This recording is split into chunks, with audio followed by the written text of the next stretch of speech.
ৰাজ্য চৰকাৰৰ কৰ্মচাৰীসকলৰ বাবে জনাব বিচাৰিছো এটা গুৰুত্বপূৰ্ণ খবৰ। ডিএ শূন্য কৰাৰ পিছত কিমান বৃদ্ধি পাব কৰ্মচাৰীৰ দৰমহা? কাৰণ ইতিমধ্যে আপোনালোকে জানে যে কৰ্মচাৰীসকলৰ ডিএ শূন্য কৰা হ'ব। অষ্টম দৰমহা আয়োগ অহাৰ লগে লগে ফিটমেণ্ট ফেক্টৰৰ ওপৰত ভিত্তি কৰি নতুন দৰমহা নিৰ্ধাৰণ হ'ব। কিমান হ'ব পাৰে আপোনালোকৰ বৃদ্ধি, সবিশেষ আপোনালোকক জনাব বিচাৰিছোঁ। ভিডিঅ'টো প্ৰথমৰ পৰা শেষলৈকে চাই থাকিব।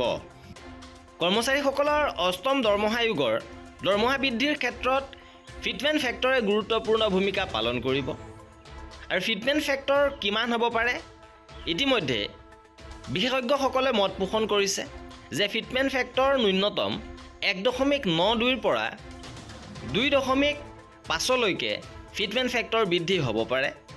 এই ক্ষেত্ৰত যদিহে ফিটমেণ্ট ফেক্টৰ 1.92 ধৰা হয়, বৰ্তমানৰ ন্যূনতম বেচিক দৰমহা 18,000 টকা বৃদ্ধি হ'ব 34,500 টকালৈ, য'ত 16,500 টকা বৃদ্ধি হ'ব। বৰ্তমানৰ ডিএ 12,780 টকা যি শূন্য হৈ পৰিব। লগতে এইচআৰে বৰ্তমান 5,400 টকা বৃদ্ধি হ'ব 10,350 টকালৈ, য'ত 4,950 টকা বৃদ্ধি পাব। আৰু সৰ্বমুঠ বৰ্তমানৰ 39,780 টকা হ'বগৈ 48,450 টকা, আৰু সৰ্বমুঠ বৃদ্ধি হ'ব 8,670 টকা।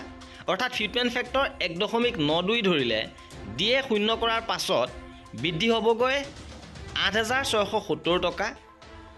ইপিনে যদিহে ফিটমেণ্ট ফেক্টৰ 2.1 ধৰা হয়, তেনে ক্ষেত্ৰত বৰ্তমানৰ ন্যূনতম বেচিক দৰমহা 18,000 টকা বৃদ্ধি হ'ব 37,800 টকালৈ, য'ত বাঢ়িব 19,000 টকা, 19,800 টকা। আৰু ডিএ এই ক্ষেত্ৰত শূন্য হৈ পৰিব। গতিকে ডিএ বৰ্তমানৰ 12,780 টকা শূন্য হৈ পৰিব। এইচআৰে বৰ্তমানৰ 5,400 টকা বৃদ্ধি হ'বগৈ 11,340 টকালৈ, য'ত 5,940 টকা বৃদ্ধি পাব। আৰু সৰ্বমুঠ বৰ্তমানৰ 39,780 টকা বৃদ্ধি হৈ 52,740 টকা হ'বগৈ। আৰু এই ক্ষেত্ৰত সৰ্বমুঠ বৃদ্ধি পাব 12,960 টকা যদিহে ফিটমেণ্ট ফেক্টৰ 2.10 ধৰা হয়। আৰু এয়া আছিলে ডিএ শূন্য কৰাৰ পাছত কৰ্মচাৰীসকলৰ বৃদ্ধি হ'ব লগা নতুন দৰমহাৰ হিচাপ। আৰু এনেধৰণৰ প্ৰতিটো আপডেট পাই থাকিবৰ বাবে আমাৰ চেনেলটো ছাবস্ক্ৰাইব কৰি ৰাখিব। ভিডিঅ'টো শেষৰলৈকে চোৱাৰ বাবে বহুত ধন্যবাদ।